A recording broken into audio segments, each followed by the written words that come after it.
So 1 Kings chapter 20. And Ben-Hadad, the king of Syria, gathered all his hosts together. And there were 32 kings with him, and horses and chariots. And he went up and besieged Samaria and warred against it. Remember, Samaria is the capital city of Israel, which was the northern kingdom. At this time, during Kings, in the book of Kings, you had the northern kingdom, which was Israel, and the southern kingdom, which was Judah. They were split up in the days of Rehoboam, the son of Solomon. So anyway, there was two different kingdoms. Samaria is the capital of Israel. Judah actually was they did pretty good. They had a lot of good, godly kings, but Israel, they started off, Jeroboam started them off on the wrong. He started them off worshiping the calf, worshiping bull gods like they had in Egypt. And it just went downhill ever since. So this Ben-Hadad, the king of Syria, he comes, and you notice he brings with him 32 kings. Remember when George Bush had that alliance in Iraq? The coalition of all these nations again, trying to stop Saddam Hussein, but can you imagine? 32 kingdoms are coming with him against this little place called Israel. And Israel doesn't really have much protection because this is an evil king. And so he came, he besieged the city of Samaria. Now, besieged means pretty much that he surrounded the city. And they used to do this in days of antiquity. They would, because a lot of times you had these walled cities. But the people needed food and water to come into the city. So they would surround the city and cut them off from food and water. Now, some of the great cities, like when we talked in Jonah, remember we got in Jonah, we said there was 650,000 people that lived in Nineveh, and they produced in the city enough food and water right there to take care of 650,000 people. So you couldn't do that to that city. But they surrounded this city. They were going to wait them out. Then this king Ben-Hadad of Syria, he sent messengers to Ahab, the king of Israel, into the city. And he said unto him, Thus saith Ben-Hadad, Thy silver and thy gold is mine, thy wives also, and thy children, even the goodliest, are mine. So he's saying, I want your gold, your silver, your wives, your children.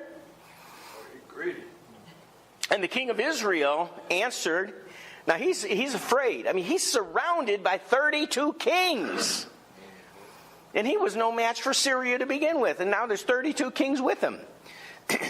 So the king of Israel answered. Now he can't turn to God because he don't even believe in God. He worships Baal, remember? Him and his wife Jezebel. They didn't, because of Elijah proving who God was and whose God answered by fire, that they didn't repent and start worshiping the true God. So this king is afraid, this king of Israel, and he says, My Lord, O king, according to thy saying, I am thine in all that I have. In other words, I will give you everything you're asking for. I will give you my silver, my gold, and that's, he lives in a palace, right? He's got the silver and gold of the nation, and his children and all his wives. Now, in those days, the kings had a bunch of wives. In fact, it wasn't a negative thing. A lot of times, today we think that. Right. But David, for instance, a man after God's own heart, he had 300 wives. Right? What about Solomon? Solomon had like a couple thousand or something. So anyway, or was it, I don't know, 700 wives and 300 concubines, or so, I don't remember. I think it was 300. Anyway, so the king says, I'll give you my wives, I'll give you my children, I'll give you my silver, I'll give you my gold. But the king wasn't satisfied with that. That's what he asked for. And the king said, I'll go ahead and do that. But in verse 5 it says, and the messengers came again and said, thus speaketh Benhadad, saying, although I have sent unto thee, saying, thou shalt deliver me thy silver and thy gold and thy wives and thy children, yet I will send my servants unto thee tomorrow about this time. They shall search thy house and the houses of thy servants. It shall be that whatsoever is pleasant in thine eyes, they shall put it in their hand and take it away. This guy's crazy. And, I mean, imagine this. Probably our greatest threat, potentially, if you look at how could the United States be taken over, probably China would be the one. China has this amazing military already. And just think if China got us into a situation where they said, we want your gold, your silver, you know, and I want Ivanka, right? His children. But then he comes back and he says, now I want to be able to, I'm going to send my servant, I'm going to go through all of your houses, and whatever we see, whatever we like, we're taking. How would you like to live through that? You know, you wouldn't have anything worth living for. All you'd have is dirt, right? They would take everything. He says, verse 7, then the king of Israel called all the elders of the land and said, mark, I pray you, and see how this man seeketh mischief. For he sent unto me for my wives, my children, my silver, my gold, and I denied him not. And all the elders and all the people said unto him, hearken not unto him, nor consent. Wherefore he said unto the messengers of Benhadad, tell my lord the king all that thou didst send for to thy servant. At the first I will do, but this thing I may not do. And the messengers departed and brought him word again. And Benhadad sent unto him and said, the gods do so unto me, and more also, if the dust of Samaria shall suffice for the handfuls for all the people that follow me. Now this kind of reads pretty rough. We're not really used to that. But what the king is saying is he says, the gods do so unto me and more also, like I'm going to do to you. In other words, there will not be, when I get done with this city and this people and these homes, there will not even be dust. There will not even be enough dust for everyone that's with me to have a handful. That's quite a devastation, is what he's actually cursing them. And the king of Israel, verse 11, answered and said, tell him, let not him that girdeth on his harness boast himself as he that putteth it off. In other words, he's saying, it's not really, you really shouldn't be boasting about the victory when the war is only going to begin. The king of Israel didn't back down here. But he's in a lot of trouble here. 32 kings against him. And verse 12, it came to pass when Benhadad heard this message as he was drinking. Now he wasn't drinking Kool-Aid. What do you think he was drinking? Lemonade. Alcohol. What my point is, he's getting drunk. The Proverbs actually says getting drunk is not what kings are supposed to, or men in authority are supposed to do. You make a lot of mistakes when you're intoxicated. It came to pass when Benhadad heard this message, we're in 1 Kings 20, verse 12, as he was drinking, he and the kings, so all 32 kings, and they're having this party, right? In the pavilions.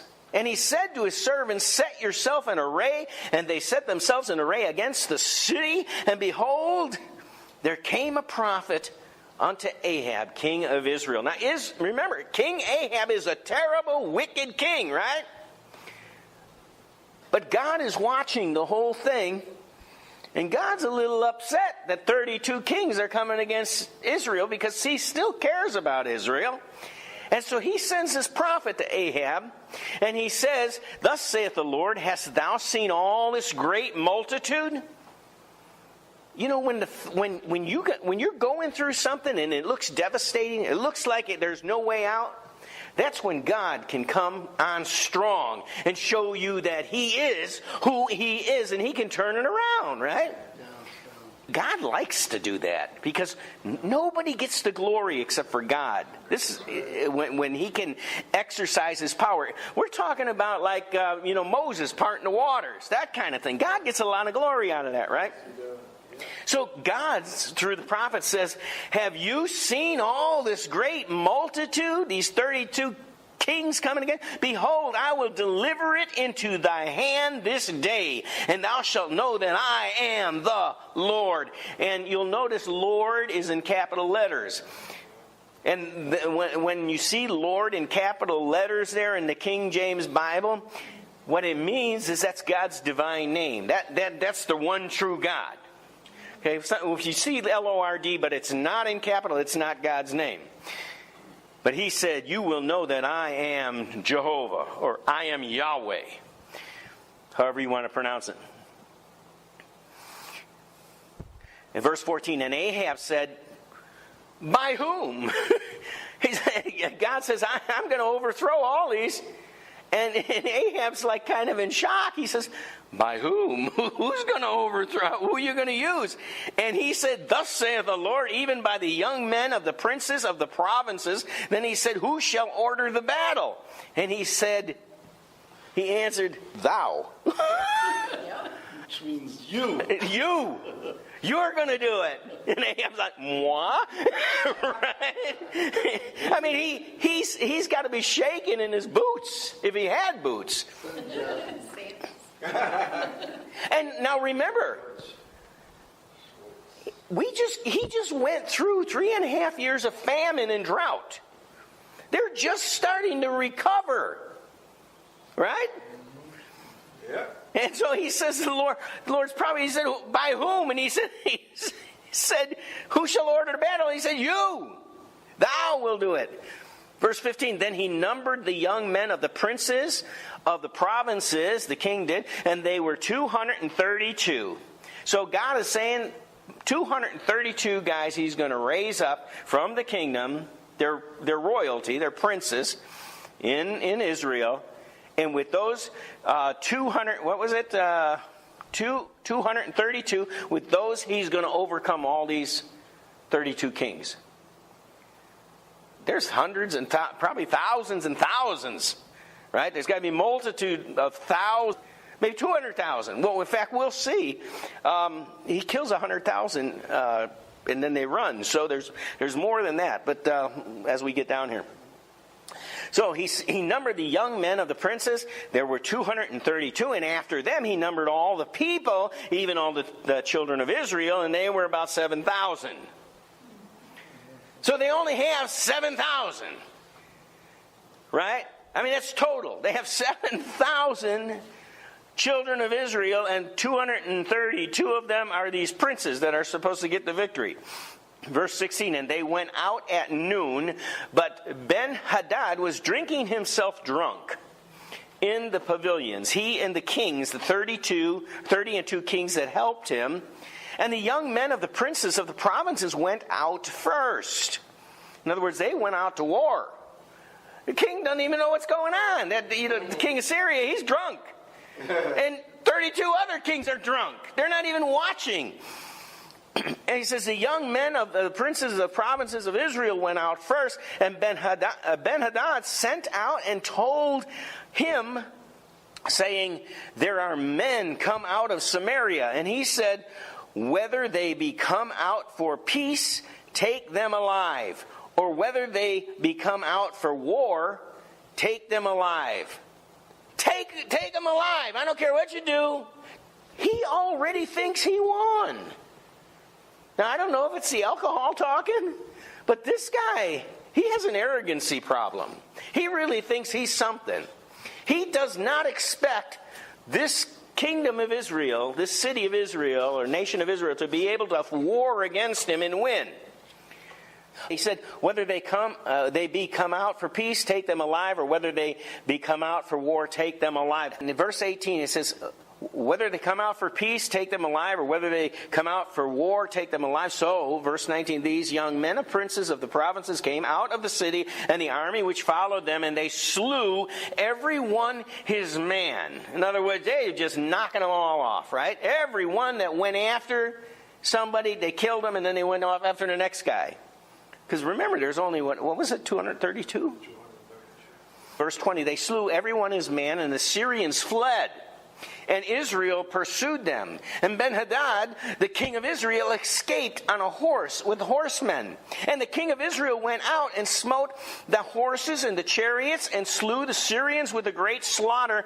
And the prophet came to the king of Israel and said unto them, Go strengthen thyself and mark and see what thou doest, for at the return of the year the king of Syria will come up against thee.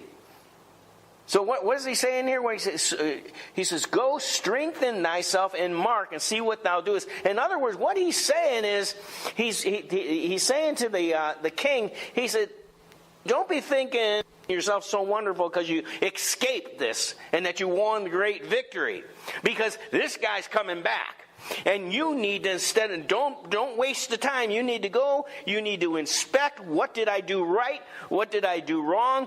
Start setting out some strategic plan, because this guy's going to come back. And you need to be ready for him. That's what he's saying here. In verse 23, and the servants of the king of Syria said unto him, Their gods are gods of the hill. Therefore they were stronger than we. In other words, they're saying, now they're calling Israel's gods in plural, like they believed in gods, right? There's only one true God. But in all fairness, Israel was worshiping false gods. Remember, they had all these false prophets. And so they were worshiping false gods here. Anyway, it says, They're saying their gods are gods of the hills, therefore they were stronger than us, but let's fight against them in the plain, and surely we will be stronger than them. Because our gods are gods of the plain. And that's folly, complete folly. They've completely missed it. God gave them the victory. God delivered his people, right? It's not because God was the God of the hills. But this king of Syria, he has wise men that aren't so wise. Verse 23, and the servants of the king of Syria said, Their gods are gods of the hill, therefore they were stronger than we, but let us fight against them in the plain, and surely we shall be stronger than they. And do this thing, take the kings away, every man out of his place, put captains in their rooms, and number thee an army like the army that thou hast lost, horse for horse, chariot for chariot. We will fight against them in the plain, and surely we shall be stronger than they. And he hearkened unto their voice, and did so. So what their recommendation is whatever army you lost, let's go ahead and replace it, the same number. Because they're saying we lost because we fought in the hills, and their God is a God of the hills. But if we fight them in the plains with the same number of people, we will win because our gods are the gods of the plains. Well, I think our God has a different idea about the different outcome of this war here. Anyway, so they think they're going to annihilate them. Verse 24, do this thing, take the kings away, every man out of his place, and put captains in the rooms, number thee an army like the army that thou hast lost, horse for horse, chariot for chariot. We will fight against them in the plain, and surely we'll be stronger than they. And he hearkened unto their voice, and did so. And it came to pass at the return of the year that Ben-Hadad numbered the Syrians and went up to Aphek to fight against Israel, just like God's prophet told the king that they were going to come back. And the children of Israel were numbered and were all present and went against them. And the children of Israel pitched before them like two little flocks of kids. But the Syrians filled the country because there were so many of them. And to them it looked like Israel, like a shepherd had two little flocks. That was their army. And this other army, this was massive. 28, and there came a man of God and spake unto the king of Israel. I like when the man of God comes. Now this is not Elijah, by the way. This is another prophet. You notice he's anonymous. Sometimes you don't always have a prophet that makes a great name for himself. Sometimes you got these faithful prophets that come out of the woodwork. You don't know who they are, but they do these mighty things. They come in the name of God. Not every one of us is going to make a name for ourselves. In fact, we shouldn't be trying to make a name for ourselves. We should just be busy doing what God wants us to do, right?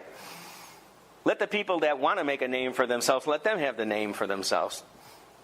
Verse 29, they pitched one over against the other 7 days, and so it was that in the 7th day the battle was joined. In other words, the Israel pitched next to them. They looked like the two little flocks. There was this massive army, and they sat there looking at each other for about 7 days, and nobody would do anything. And then on the 7th day, Israel went forward into war. Okay? So they crossed the line. You ever see that thing where you got when you're younger, maybe at school there's going to be a fight at school, and so that you got the two boys after school, and the one boy's standing over here and the other boy's standing over here, and they're like, well, come on, you want to take me? Come on, take me. And then the other boy said, he don't want to fight. Neither one of them really want to fight, because they don't know what the outcome is, right? So he picks up a rock. He puts it on his shoulder. He said, knock that rock off. And so he knocks the rock off, and he puts another one up there. Now try that one. And then, but eventually you run out of rocks, right? And the fight is on, right? Well, after the 7th day, the fight was on.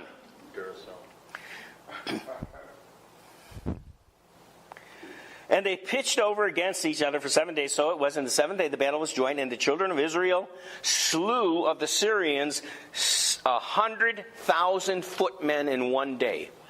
So there was 100,000 of them were killed in 1 day. They had a lot more. And there were only 7,000 total Israel. They're children of Israel. But the rest fled to Aphek into the city. So they escaped. They went into Aphek, into the city, and there fell a wall upon 27,000 of them and killed them. So they lost 100,000 in war, and then they escaped, and a wall fell down on them and killed 27. I mean, that must have been like being downtown Chicago, and the building fell on you or something. Verse 30, but the rest fled to Aphek into the city, and their wall fell upon them, 20 and 7,000 of the men that were left. And Ben-Hadad fled and came into the city, into an inner chamber. And his servants said unto him, behold now, we have heard that the kings of the house of Israel are merciful kings. Let us, I pray thee, put sackcloth on our loins and ropes upon our heads, and go out to the king of Israel. Peradventure he will save thy life. Now this must be some type of, the sackcloth represents their humbling themselves, and the rope around their heads, it must represent something of them saying that they will be their slaves. That's the only thing I can figure. Other than that, why they would put ropes in their heads.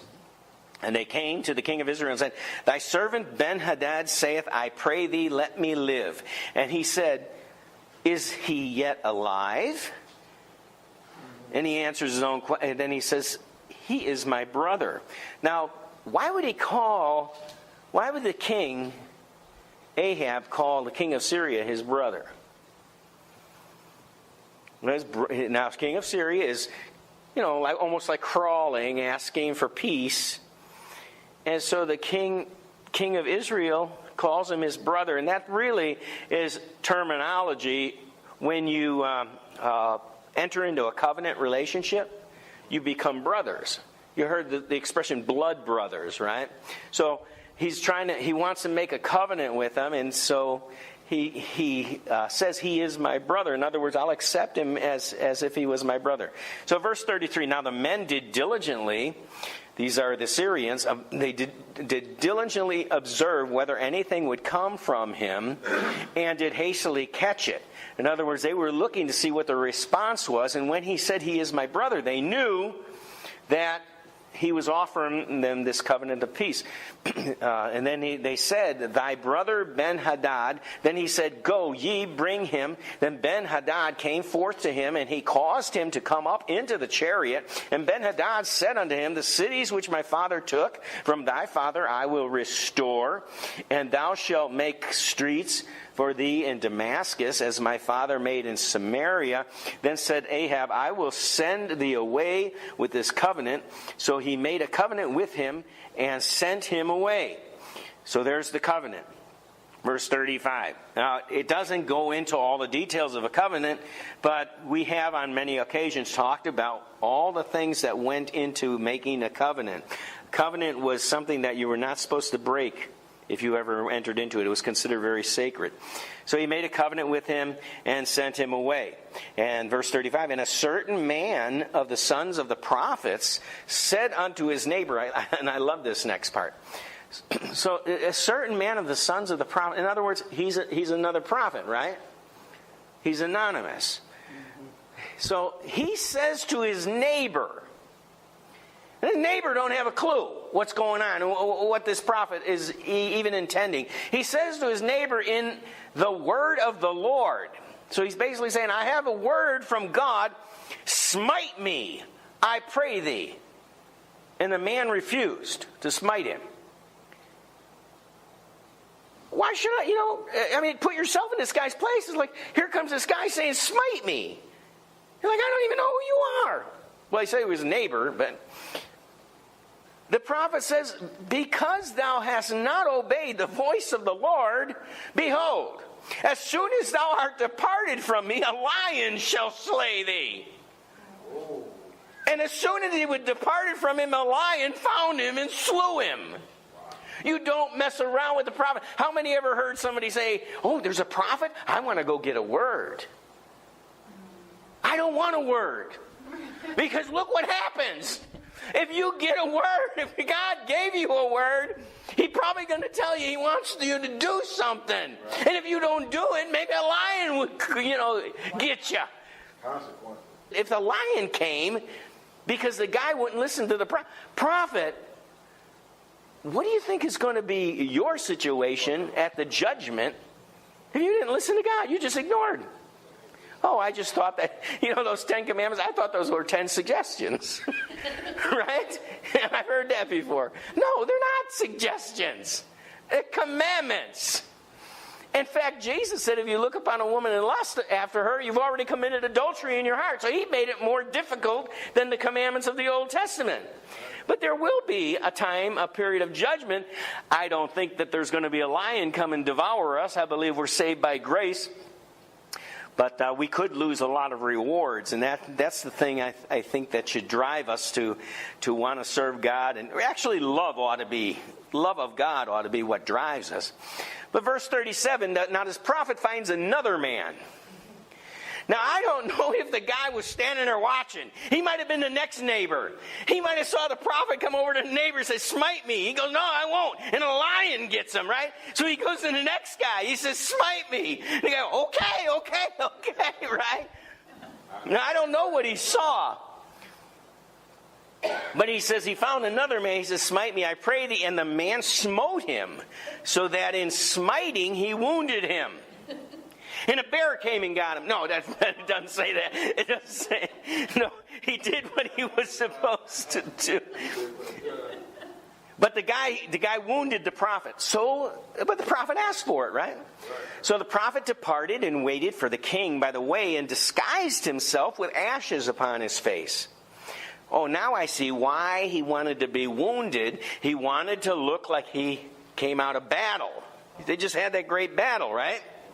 So the prophet departed, waited for the king by the way, and disguised himself with ashes upon his face. And as the king passed by, he cried unto the king, and he said, thy servant went out into the midst of the battle.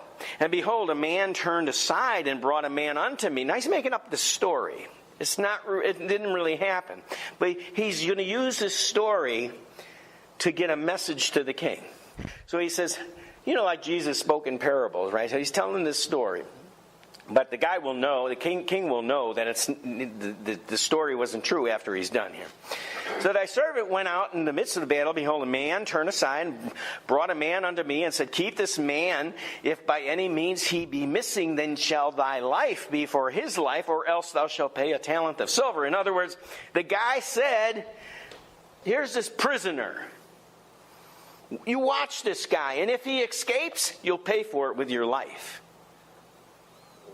That's what he's saying. Or you pay a talent of silver. And as thy servant was busy here and there, he was gone. In other words, the guy escaped. All right? So he was supposed to watch him, and he was busy doing this or that, and the guy escaped. That's the story. And the king of Israel said unto him, so shall thy judgment be. Thyself hast decided it.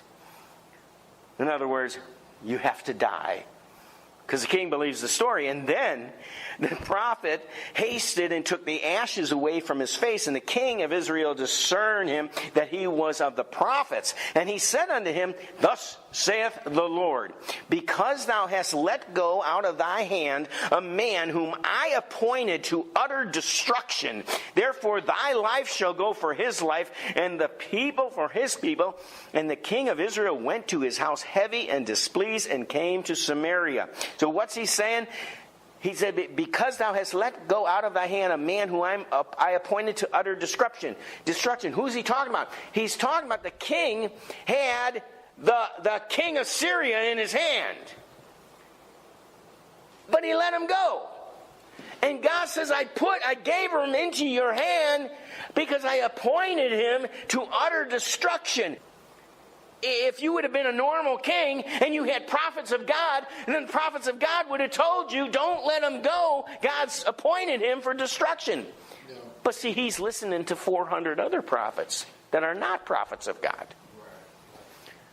And so God says, okay, you didn't want to kill him, now you're going to get killed. And it's almost like, it might even go back to, oh, you didn't want to smite me? Well, now the lion will smite you. So it all works together here. And the king of Israel went to his house heavy and displeased, and came to Samaria. And it came to pass after these things that Naboth, the Jezreelite, had a vineyard which was in Jezreel, hard by the palace of Ahab, king of Samaria. That reads a little rough again as well. What it's saying is, next to the palace of the king, there was this guy, Naboth, and he had a vineyard. And the king wanted his vineyard. Now in Israel, you weren't ever supposed to sell your land. That was considered the inheritance of the Lord. You were never supposed to sell your family's land. Now you could temporarily do it until the 7 years of Jubilee, and then 7 years had passed, and then you would get your land back. The guy could farm it for 7 years. But so the evil king Ahab wants Naboth's vineyard. It's probably a beautiful vineyard. And Ahab, verse 2, 1 Kings 21, verse 2, and Ahab spake unto Naboth, saying, give me thy vineyard, that I may have it for a garden of herbs. Now, this guy's the king. He's probably got all kinds of vineyards. Why is he picking on this guy? Trying to steal his vineyard. He says, give me your vineyard, that I may have it for a garden of herbs, because it is near unto my house, and I will give thee for it a better vineyard than it. Or, if it seems good to thee, I will give thee the worth of it in money. Well, that's well and good. That sounds fair, but the guy don't want to sell it. In fact, if he did, he would be violating God's covenant. So Naboth says to the king Ahab, he said, the Lord forbid it me, that I should give the inheritance of my fathers unto thee. In other words, it's written in the law. I can't do that. Even if I wanted to, I can't do it. And Ahab came into his house heavy and displeased because of the word which Naboth the Jezreelite has spoken to him. For he said, I will not give thee the inheritance of my fathers. And he laid down upon his bed and turned away his face, and he would eat no bread. Now his evil wife comes along. And when I say evil wife, this is not your typical wife. This is a woman by the name of what? Jezebel. Right? I mean, if there is a evil woman in the Bible, it's Jezebel. So Jezebel, his wife, came in and said unto him, Why is thy spirit so sad that thou eatest no bread? And he said unto her, and the king's responding to the queen, Because I spake unto Naboth the Jezreelite, and said, Give me thy vineyard for money, or else if it please thee, I will give thee another vineyard for it. And he answered, I will not give thee my vineyard. And Jezebel his wife said unto him, Dost thou now govern the kingdom of Israel? In other words, who's the king? Aren't you the king? You don't listen to this pauper over here. Go take it. It's basically, what's wrong with you? You're supposed to be the king. And then she said, Oh, you know what? Go ahead, arise out of your bed, eat some bread. Let your heart be merry. Well, how did they make their heart merry? A little wine, probably, right? I'm just thinking maybe a little wine went with that meal.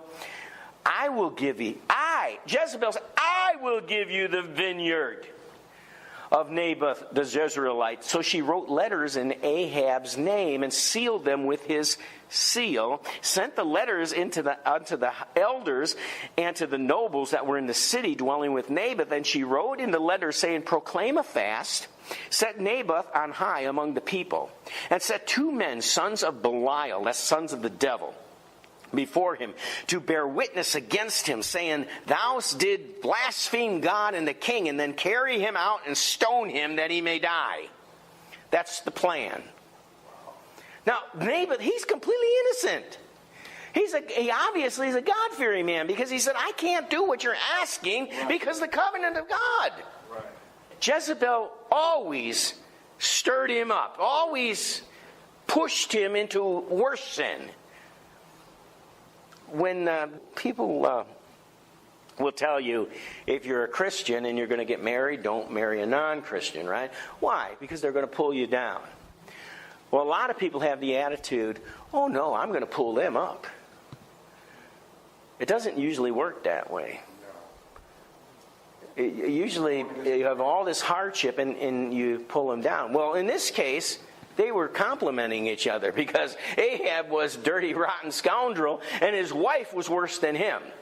And so if he had any redeeming qualities, she was pulling him down, right? They were both sinking in the mud and the quicksand. So the plan is to have these 2 guys bear false witness against Naboth and say that he blasphemed God and the king, and then stone him.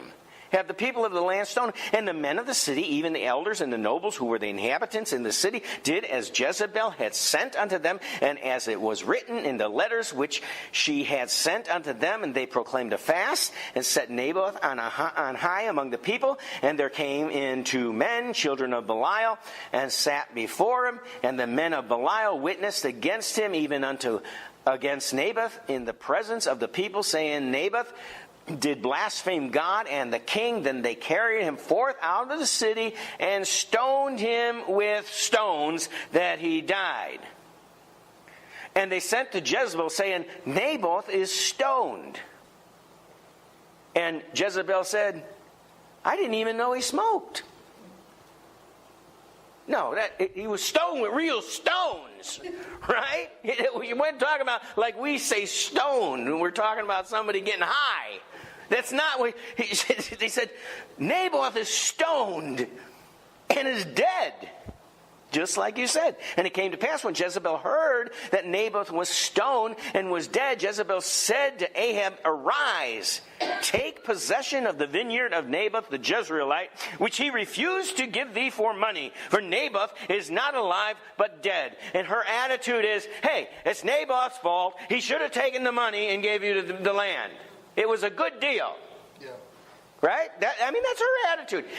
And even though she's against God, the king's against God, it would have been a sin against God's covenant, but they can't see that. All they can see is, hey, I made him a fair deal, and he wouldn't take it. Don't think it's strange when the world reacts the way they do. Right. they're not going to see things the way Christians see it. And as time goes on, as we approach the end, it's going to get worse and worse and worse. That's right. In fact, you see all this political correctness going on now, right? Most of that political correctness has nothing to do with Christianity. Oh. It's the enemy. And the enemy's coming. Now, I don't know. I'm planning on leaving here soon. I don't know how bad it'll get. But that's the enemy. Anyway, it came to pass when she said, "Arise, take possession of the vineyard of Naboth, the Jezreelite, which he refused to give thee for money, for Naboth is not alive but dead." And it came to pass when Ahab heard that Naboth was dead, Ahab rose up to go down to the vineyard of Naboth, the Jezreelite, to take possession of it. Now, he hadn't taken possession of it, but he was certainly headed that direction, right? And the word of the Lord, capital letters, came to Elijah. Well, there's Elijah. I wondered what happened to him. He's still there. Yeah. The word of the Lord came. Now, Elijah didn't know what was going on, but the word of the Lord came to Elijah the Tishbite, saying, "Arise, go meet Ahab, king of Israel, which is in Samaria. Behold, he is in the vineyard of Naboth, whither he is gone down to possess it. And thou shalt speak unto him, saying, Thus saith the Lord, Hast thou killed and also taken possession? And thou shalt speak unto him, saying, Thus saith the Lord, In the place where the dogs lick the blood of Naboth shall dogs lick thy blood, even thine." In other words, God's, through the prophet, he's cursing him. He's saying, just what you did, you're going to have the same thing happen to you. The dogs licked his blood, innocent blood. The dogs are going to lick up your guilty blood, right? And Ahab said to Elijah, "Hast thou found me, O my enemy?" And Elijah answers, "I have found thee because thou hast sold thyself to work evil in the sight of the Lord." That you sold yourself. You know, you have, regardless of all your possessions, the most sacred, the greatest gift, the greatest thing that you have is your life to serve God. Right. And he has sold himself to work evil in the sight of the... I mean, if I was writing it, or if I was paraphrasing this book, this verse, I would say, "Thou hast sold your soul to the devil." Do you ever wonder how so many of these rock stars and these Hollywood actors and actors, how did they get on the top? I think they sell their souls. I do. I really believe that. And a lot of them actually admit it, that they have. But I believe that's what he's saying. He said, you sold your soul. You sold yourself to work evil in the sight of the Lord. Behold, I will bring evil upon thee. I will take away thy posterity. I will cut off from Ahab him that pisseth against the wall.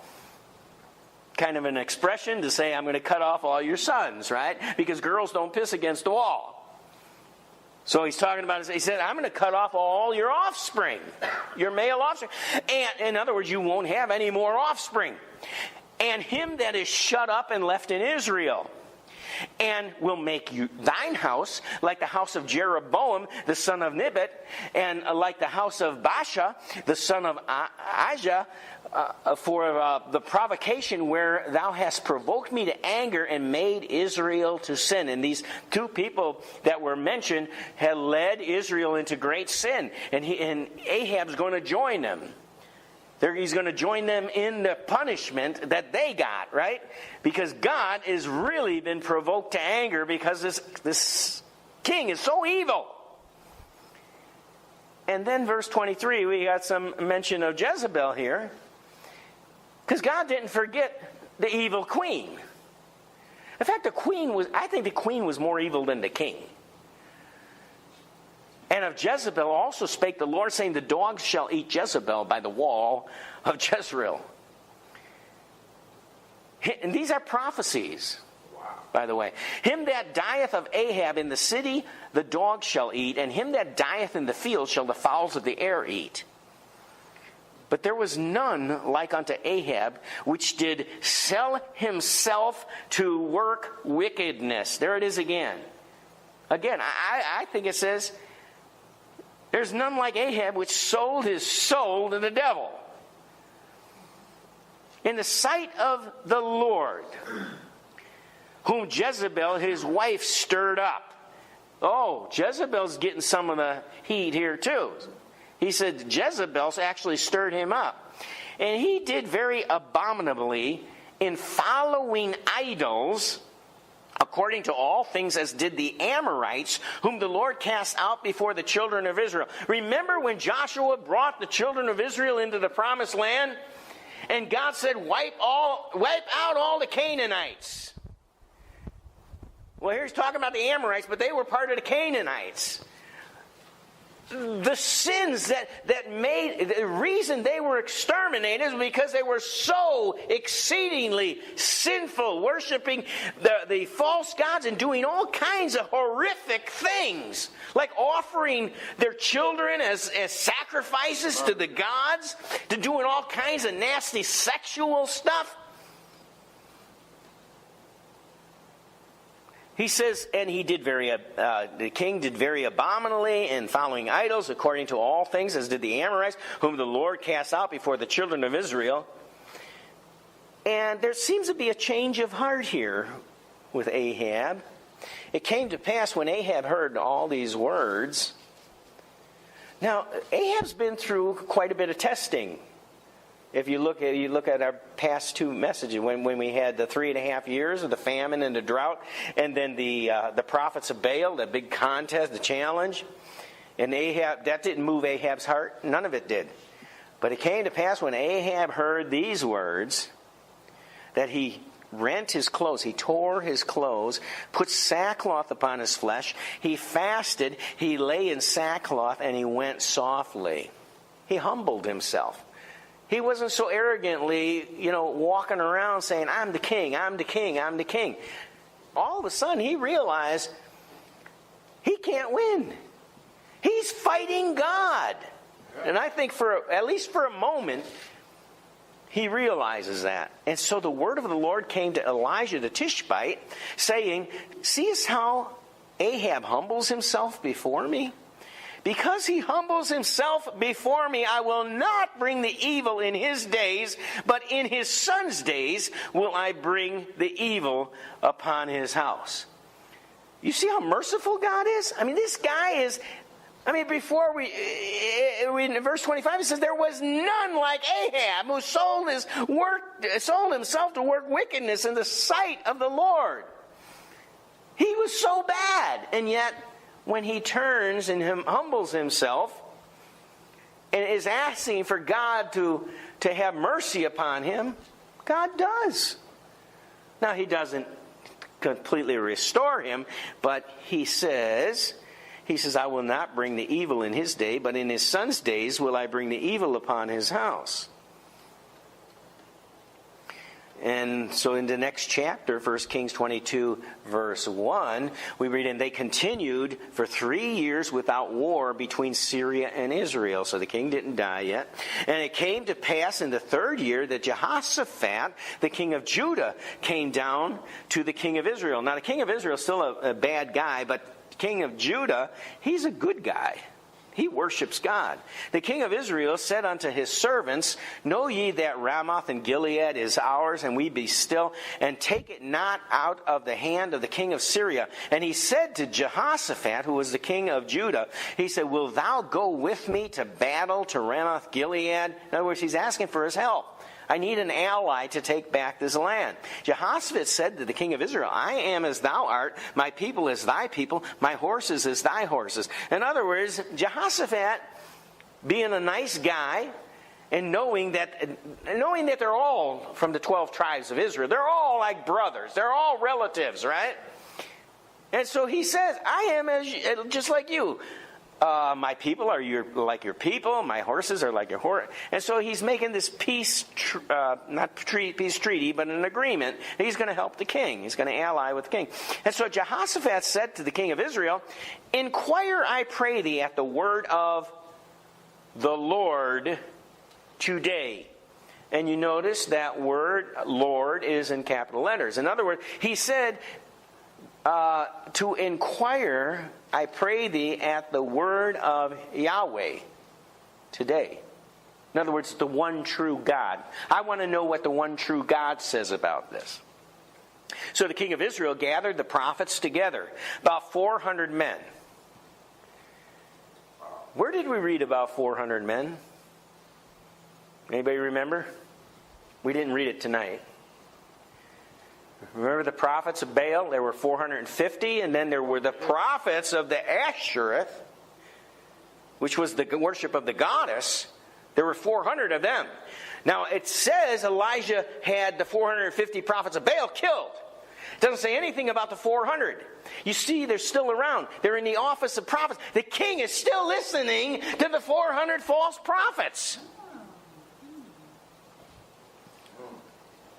He didn't learn anything. Evidently he did. The king of Israel gathered the prophets, about 400 men, and said to them, shall I go against Ramoth Gilead to battle, or shall I forbear? And they said, go up, for the Lord shall deliver it into thy hand, the king. They gave him a good report, which is what false prophets do. Did you know? Don't be surprised. False prophets do not tell you the truth. That's why they're false. Right? Sometimes they can give you a little truth. In fact, Jesus himself said, some will come saying, I am Christ. In other words, they'll agree, I'm Christ, but they'll deceive many. So just because someone says they believe in Jesus does not make them not a false prophet. We need to be careful as we walk the evil times that are coming. Because there's going to be a lot. Jesus said there are going to be many false prophets in that day. So they all said, go up, for the Lord shall deliver it in the hand. And Jehoshaphat, he's a wise guy. I mean, not a wise guy, but he's a wise king. And he does love the Lord. And he leads his people to worship. The people of Judah, he leads them to worship the true God. And so Jehoshaphat says, is there not a prophet of Yahweh besides these, that we may inquire of him? Is there any prophet out there that speaks to the true God? He doesn't want to hear what these 400 say. And the king of Israel said to Jehoshaphat, there is yet one man, Micaiah, the son of Imlah, by whom we may inquire of the Lord, but I hate him, for he does not prophesy good concerning me, but evil. And Jehoshaphat said, let not the king say so. In other words, the king says, I don't want to ask that prophet, because he never says anything good about me. That's like saying, the wife says, I want to go to the church down the street for the midweek service or something, right? And so the husband says, I don't want her to go to that church. I don't like that pastor. Every time I go to that pastor says something about my sin from the pulpit. He's always beating me up about my sin. Well, maybe that's true, but don't blame the pastor. Blame the sinner, right? Right. That's what he's doing here. He said he wouldn't speak so evil of you if you would straighten out your act. Then the king of Israel called an officer and said, hasten hither Micaiah, the son of Imlah. And the king of Israel and Jehoshaphat, the king of Judah, sat each on his throne, having put on their robes, their royal robes, in a void place in the entrance of the gate of Samaria. And all the prophets prophesied before him. Now what's that saying is, at the city gate, right in front of it, there was a place that nothing's growing. There's no vineyard there. There's no trees. It's a void place. A void means empty.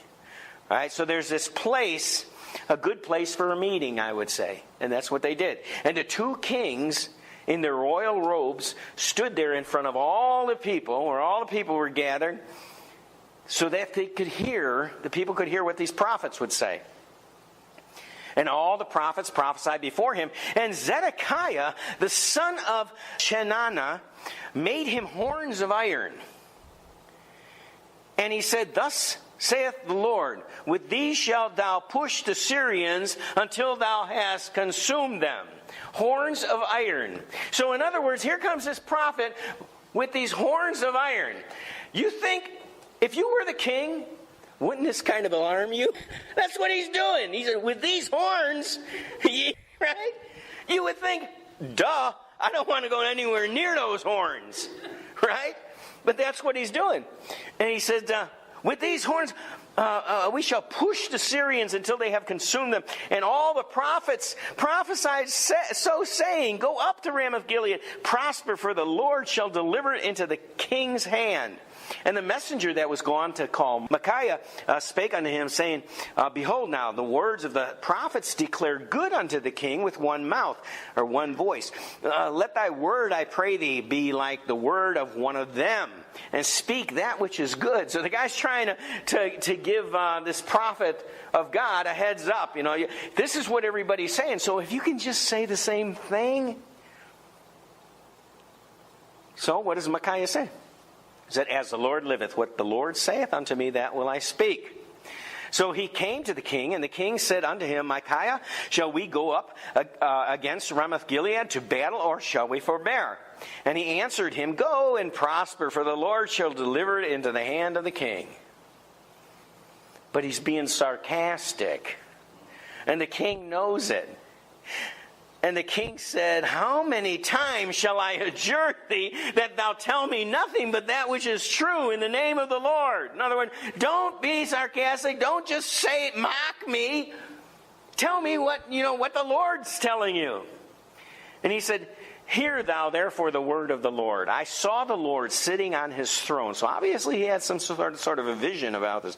And all the host of heaven was standing by him on the right hand and on the left. And the Lord said, and this right here, this little bit of scripture is a really good illustration of what goes on in the spirit world, by the way.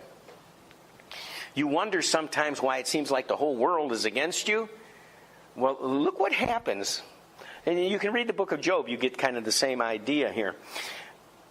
So here's the Lord sitting on the throne, verse 19. All the hosts of heaven is standing by him on his right hand and on his left. And the Lord said, who shall persuade Ahab that he may go up and fall at Ramoth Gilead? And one say on this manner, and another said on this manner. And then there came forth a spirit and stood before the Lord and said, I will persuade him. I'll do it. I know what to do. And the Lord said, well, wherewith, or how will you do it? And he said, I will go forth, and I will be a lying spirit in the mouth of all his prophets. So there's a spirit, there's some sort of angel or something that's going to be lying spirit in the mouth of all the prophets, for 400 prophets, right? What I think's going on, I think it's Satan. And I think Satan is said, I will get 400 of my demons to enter into the 400 prophets, and I'll tell them what to say, and they'll all lie. And that's what's going on. And that's why when you look at the media, that they're all saying the same thing, and they're all lying.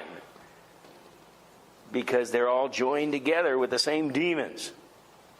That's a little bit from the book of Ron. So, verse 23, behold, the Lord has put a lying spirit in the mouth of all these prophets, and the Lord has spoken evil concerning thee. But Zedekiah, the son of Chenaanah, went near and smote Micaiah on the cheek, and said, which way went the Spirit of the Lord from me to speak unto thee? So, after this guy said, this prophet talks about those iron horns, then the true prophet of God starts speaking, telling them the truth. I saw the Lord, and the whole host was before him on the left and on the right. And then this lion spirit came up there and said, I will be a lion spirit, and all the 400 prophets. And this other prophet gets mad because all the attention's on the true prophet. You want to make somebody mad in church? No, you probably don't want to. But the way to do it is take their seat. Do you ever notice we all probably pretty much sit in the same location? And people get uncomfortable. Especially, I mean, you look and you don't know this person. What are they doing in my seat? Especially happens when you go up, you leave your seat, you go up here, you play the guitar, and then you come back down and somebody's in your seat. So I leave my bag in my seat. Anyway, but people get upset, and that's when I go to a new church, I'm afraid to sit down. I like to sit in front so I can watch what's going on. But there's a lot of people; those front rows are pretty much taken. So you never know who you're going to offend. So anyway, this Zedekiah, son of Chena, went near and he smote the prophet Micaiah on the cheek and says, "Which way went the Spirit of the Lord from me to speak unto thee?" In other words, when did the Spirit leave me, the Holy Spirit leave me to go into you so you could speak for the Lord? And you'll notice it says here, he was actually saying, went the Spirit of Yahweh or the Spirit of Jehovah. So he said he was talking about the Spirit of God, the true God. Well, he never had the true Spirit of God. He's one of the ones that had the lying spirit, right? So Micaiah said, "Behold, thou shalt see in that day when thou shalt go into the inner chamber to hide thyself." In other words, this false prophet is trying to make a statement saying that this prophet, that he's got the true message. This prophet does not know what he's talking about. So his response is, "Behold, thou shalt see in that day when thou shalt go into an inner chamber to hide thyself." Hide thyself from what? Hide themselves from the wrath that's going to come upon you. And the king of Israel said, "Take Micaiah and carry him back unto Ammon, the governor of the city, and to Joash the king's son, and say, Thus saith the king, put this fellow in prison, feed him with the bread of affliction and with water of affliction until I come in peace." And Micaiah said, he's talking to the king, "If thou return at all in peace, the Lord has not spoken by me." In other words, you're not coming back, kingy boy.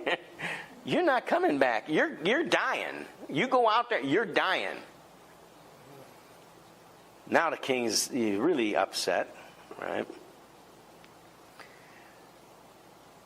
And Micaiah said, "If thou return at all in peace, the Lord has not spoken by me." And he said, Hearken, O people, every one of you. So remember, all the people are gathered there, right?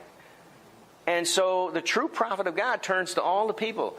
And he said, if the king returns, then I wasn't a true prophet. But if he doesn't, you all hear it. You'll know who's the true one and who are the 400 false ones. So he's challenging on them. But we don't even know who this, we know Micaiah. We know his name, but I don't know much more about this Micaiah. Micaiah said, "If thou return at all in peace, the Lord has not spoken by me." And he said, "Hearken, O people, every one of you." So the king of Israel and Jehoshaphat, the king of Judah, went up to Ramoth Gilead. And the king of Israel said unto Jehoshaphat, now, I can't believe Jehoshaphat went along with this. Remember, they both had royal robes, right? Now they're going into war, and the King Ahab, knows that he's supposed to get killed, right? So he says, "I will disguise myself and enter into the battle, but you put on your robes." In other words, if somebody's going to try to kill the king, I want them to think, it's like he's saying, put a target on your back, right? I'm going to disguise myself so nobody knows who I am. So he's trying to avoid being killed. Because he's scared, because the prophet told him he's not coming back. He said, "But you put your robes on," and the king of Israel disguised himself and went into battle. But the king of Syria commanded his 32 captains, the 32 captains that had rule over his chariots, saying, "Fight neither with small nor great, save only with the king of Israel." In other words, when you go into war, I don't want you to spend time trying to kill other people. I want the king dead. That's what he's saying. I want the king of Israel dead. So spend your time going after him. And it came to pass, when the captains of chariots saw Jehoshaphat, they saw the royal robe, they said, surely it is the king of Israel. And they turned aside to fight against him, and Jehoshaphat cried out. And then they knew it wasn't the king of Israel. It was the king of Judah. And it came to pass, when the captains of the chariots perceived that it was not the king of Israel, that they turned back from pursuing him, and a certain man drew a bow at a venture and smote the king of Israel between the joints of the harness. Now, what it's saying here, he pulled back his bow, a certain man pulled back his bow, and said, on a venture. In other words, it was kind of like random. He wasn't aiming or anything. He just pulled back his bow, and went right into the heart of the king. So a certain man drew his bow at a venture and smote the king of Israel between the joints of the harness. Wherefore he said unto the driver of the chariot, turn thy hand and carry me out of the host, for I am wounded. The battle increased that day. So they couldn't get the king out. And the king was stayed up in his chariot. And there was a standing up in his chariot all that time against the Syrians. And he died in the evening. And the blood ran out of his wound into the midst of the chariot. And there went a proclamation throughout the host about going down of the sun, saying, every man to his city and every man to his own country. Remember, that was the prophecy. The prophet said that would happen. For they are like a flock, like sheep without a shepherd. So the king died and was brought to Samaria, and they buried the king in Samaria, and one washed a chariot in the pool of Samaria. The dogs licked up his blood. Remember the prophecy? Yeah. The dogs licked up his blood, and they washed his armor according to the word of the Lord which he spake. Now the rest of the acts of Ahab, and all that he did, and the ivory house which he made, and all the cities that he built, are they not written in the book of the Chronicles of the kings of Israel?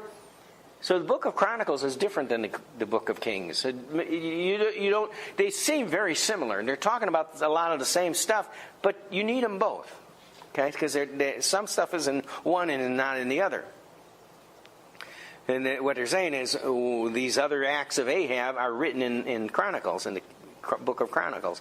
And so Ahab slept with his fathers, and Ahaziah, his son, reigned in his stead. And Jehoshaphat, the son of Asa, began to reign over Judah in the 4th year of Ahab, king of Israel. And Jehoshaphat was 35 years old when he began to reign. He reigned 25 years in Jerusalem. His mother's name was Azubah, the daughter of Shilhi. And sometimes when you read these kind of things, you're wondering, like, wait, give me all those details. Right?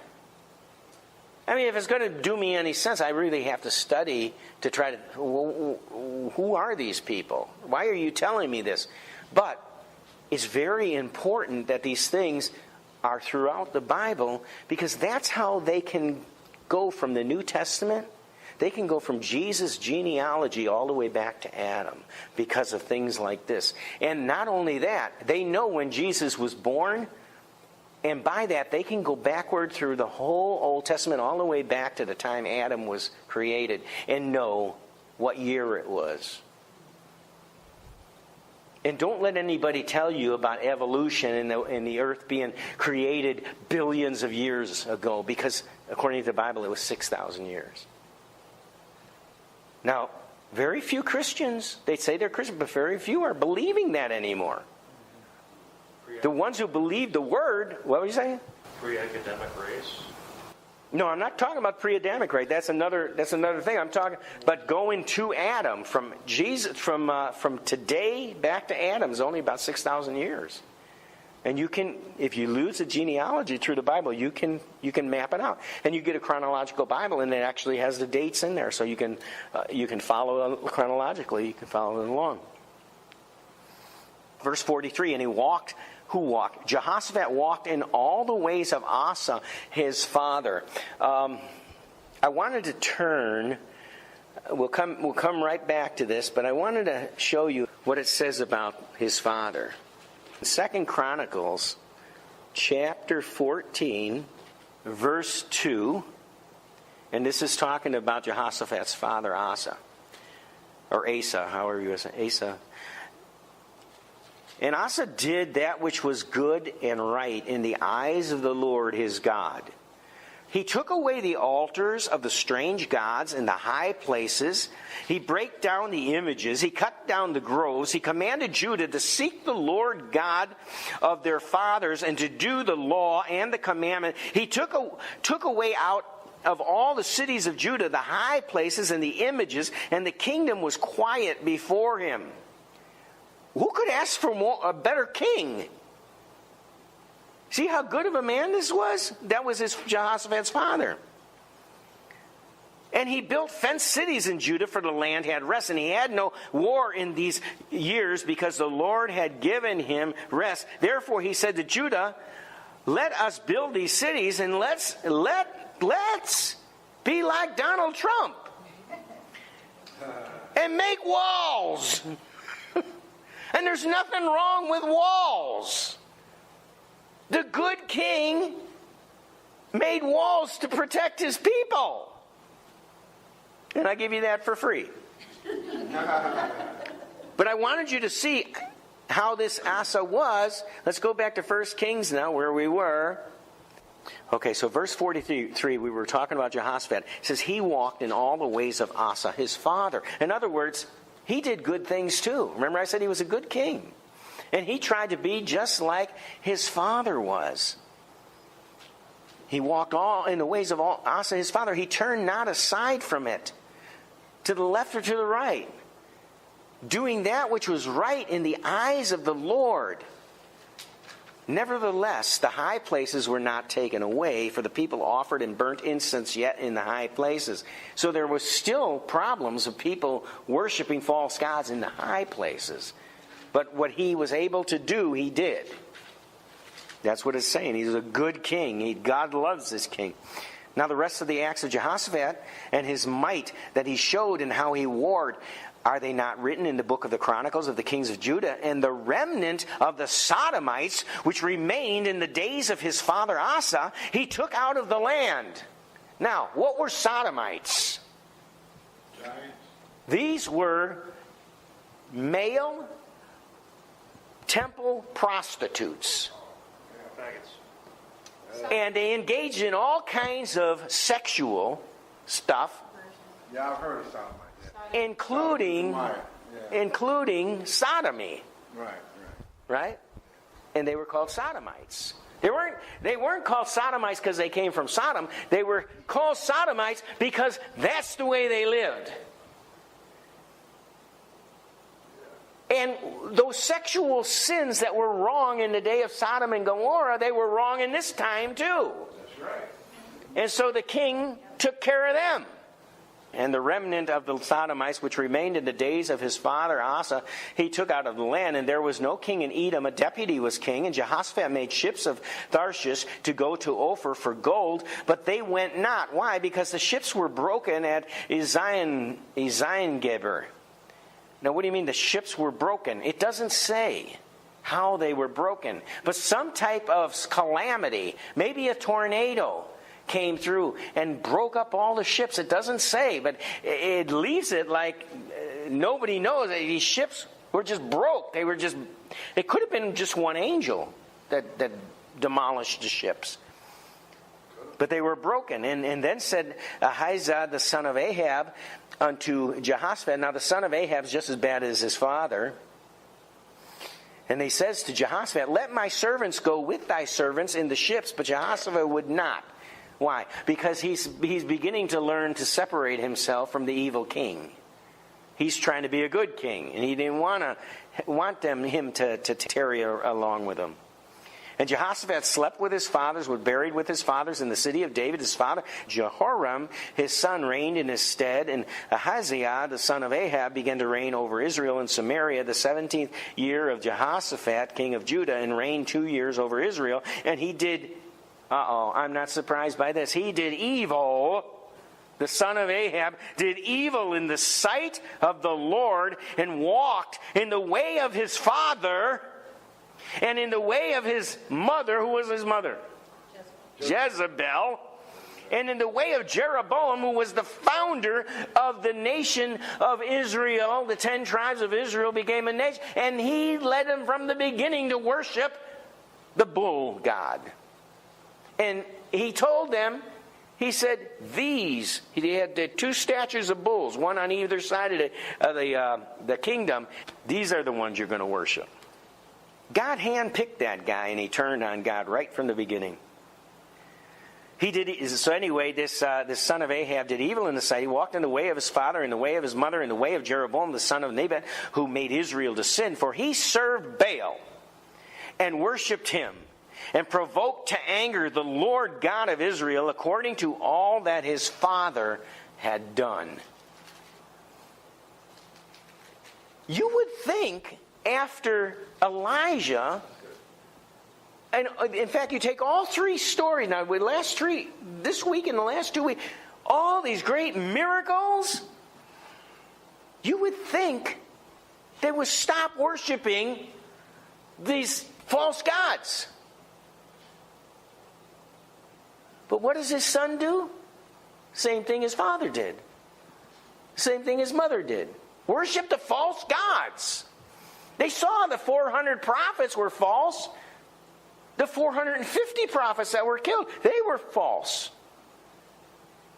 So what does he do? He served Baal and worshipped him. Now, Baal is basically the devil through idolatry. For he served Baal, worshipped him, provoked him to anger the Lord God of Israel, according to all that his father had done.